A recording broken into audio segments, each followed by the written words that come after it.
Let's kick things off with some big international news about a whistleblower. No, not the Boeing ones. They've all suddenly died under completely normal circumstances. I'm talking about one who got some good news. This morning, Julian Assange, who founded WikiLeaks and rocked governments around the world with it, is set to plead guilty in U.S. federal court to a single felony charge in exchange for his freedom, ending the years-long legal saga around his explosive publication of U.S. state secrets. Assange, celebrated by some as a hero, reviled by others as a reckless vandal, published state secrets of country after country, none more damaging than the vast trove of U.S. classified documents WikiLeaks posted online starting in 2010, at the height of U.S. wars in Iraq and Afghanistan.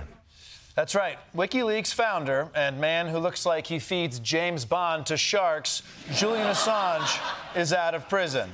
And like many of you, when I first heard the news, I thought, which one is he again? Because I thought he was Edward Snowden. And then someone said, no, Edward Snowden is Edward Snowden. That's why they call him that. And that made sense to me. Now, Julian Assange is the one who spent a decade on the run for revealing war crimes committed by America in Iraq, even though the people who did those crimes weren't punished. It's all thanks to an obscure military doctrine known as snitches get stitches. And let's be honest, a lot of the stuff he leaked, we already knew. America was doing bad shit in Iraq. The DNC was in cahoots with Hillary's campaign. It's like how you kind of already knew that your wife was banging her tennis instructor, but it's nice to have it confirmed. You know. By the way, in that example, I'm the tennis instructor. Now, some people think Assange is a villain for revealing state secrets, while others argue that the states shouldn't have had those secrets in the first place. But what irks me about Assange is that he didn't reveal any of the secrets I wanted to know. You know, he's going to dump literally millions of documents, and not a single one was about aliens, or who killed JFK, or why they never made a Forrest Gump sequel. I mean, I don't want 10 Fast and Furious sequels. I want to see Forrest Gump accidentally invent the Macarena, right? Yeah. Let's move on from a character that some love and some hate to a character who's much easier to judge, Alex Jones. Now, it's been a year and a half since the Boner Pillsbury Doughboy was ordered to pay $1.5 billion to the Sandy Hook families, and now the Repo Man is pulling up at the door. Conspiracy theorist Alex Jones is losing his media empire. A court-appointed trustee has laid out plans for shutting down Jones's InfoWars.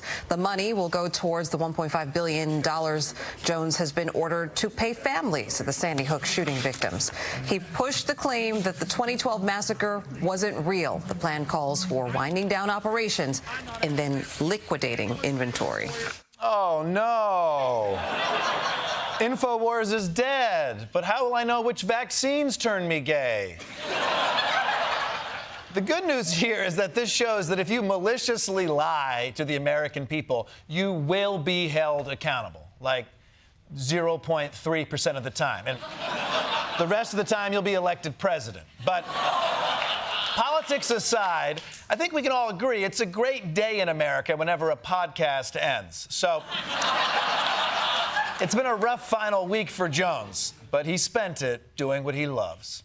Jones spouted lies even as he drove to the hearing in Houston. It is all a brazen power grab. Leading up to the hearing, he had been vacillating between tears, more lies.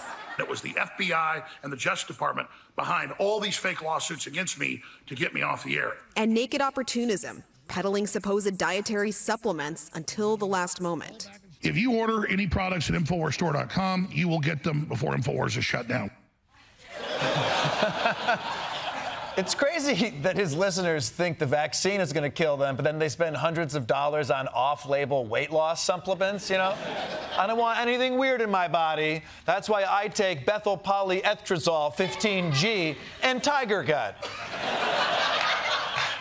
By the way, if you're sad you can no longer buy pills from the InfoWars store, please consider purchasing Michael Costa's pills for a stronger brain or whatever. Just give me your money, you stupid piece of shit. Thank you. Everyone loves a camera turn. Let's move on to some public health news. A lot of people don't know this, but getting shot is not good for your health. Luckily, America's top doctor is here to let you know. New this morning, a first-of-its-kind advisory from the Surgeon General's office declaring firearm violence an urgent public health crisis. The new advisory spells out just how pervasive firearm violence is and calls for the, quote, collective commitment of the nation to stop it. Yeah, that should do it. I thought the Surgeon General's warnings were supposed to be for things you can avoid. You know, you can choose not to smoke cigarettes. But no one's seeing this news like, you know, I was going to try to get shot this weekend, but now I'll change my plans. Sorry if I'm a bit skeptical. I know this guy's just trying to help. It's just that in the last year, the Surgeon General has already declared social media and loneliness as public health problems. And I'm like, hey, man, we know, all right? The Surgeon General never tells us anything we don't already know. Like if he came out and just said, hey, just so you know, peanut butter stays inside you forever. That's something that's helpful, and I can take action now, right? And that's another thing. Why are we trusting a guy who calls himself the Surgeon General? That sounds like a profession my 4-year-old daughter makes up. Yeah, I want to be either a Surgeon General or a ballerina dentist. It's like, you're just mashing two real jobs together, dummy. If we're going to have a U.S. Surgeon General, yeah, my daughter's a dummy sometimes. If we're going to have a U.S. Surgeon General, he needs to at least do one of them, right? Either he's in charge of the president's surgeries or we give him an army. Then at least when you sign into social media, he can drone your house. Social media addiction solved, right? Finally, let's talk about the moon. We see it in the sky every night. But did you know the moon is also in other countries? Well, it is. And now some of them are taking notice. China is now the first country to ever bring back samples from the far side of the moon. Its lunar probe just completed its historic mission, retrieving samples of dust and rock from the side of the moon facing away from the Earth. Chinese scientists anticipate the return samples will include volcanic rock that's over 2 million years old, a major difference to samples collected by astronauts during the Apollo missions. Holy shit, you know? China's the first one to visit the far side of the moon, which, if you don't know, is the part of the moon the Earth never sees. Because the moon, okay, it's spinning while the Earth, okay, it's turning. Like, in my head is China, and it... You guys get it? Anyway, China did it. So now there are 3 different flags planted on the moon. The Chinese flag, the United States flag, and that flag from San Alito's wife. So, the woman loves flags. For more on China's landing on the moon, we go live to Cape Canaveral with Josh Johnson. Yeah. Josh, this is a huge scientific achievement. China is the first country to reach the far side of the moon. What does this mean? I'll tell you what it means, Michael. It means America's got to get back to the moon right now, all right? Someone call Neil Armstrong or Lance Armstrong or Lance Bass, one of them. But why do we have to get back to the moon? Because the moon is the only thing America has left. We don't have the best cars anymore. We don't have the best democracy anymore. Even the best basketball players are from, like, Slovakistan, you know? All we have left is the moon, and now China's taking that from us, too? No, as a matter of national pride, we're going back. Okay, so we're going to build a whole new moon program. That's going to be expensive as hell. Oh, yeah, it's going to bankrupt us, all right? We got to cancel Medicare and education immediately, okay? Sorry, kids, you can't read good no more, but you can take pride knowing America is the best at moon. Okay, so we're going to blow up our budget just to show China that we can also collect moon dirt? No, man. Come on, we're not going up there to do that nerd shit. We're going up there to knock their flag down. What? Josh.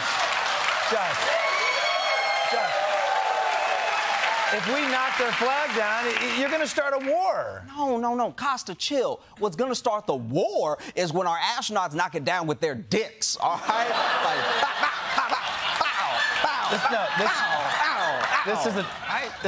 This is a terrible idea. For starters, taking your dick out on the moon is going to make it explode. I know. But it's the only way to show China we're still the big dogs. Okay, but Josh, we've already been to the moon. We're focused on Mars now. Not anymore. The moon is our girl, okay? We've been together since the 60s. Mars was just a side piece, all right? And now China is trying to take our girl behind our back and in our face. We can't let that happen. And that's why I'm here at the launching pad. What? What? I'm gonna go win the moon back. Josh, no, don't go to the... You're not qualified to go up. Josh, come back. Josh. Josh. Listen, Moon.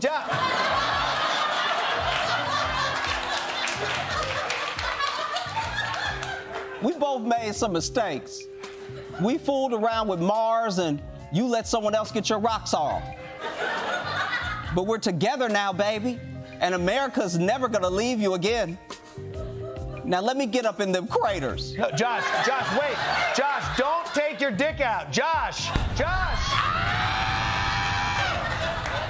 I think his dick exploded. I tried to warn him. Josh Johnson, everybody. What? His dick exploded.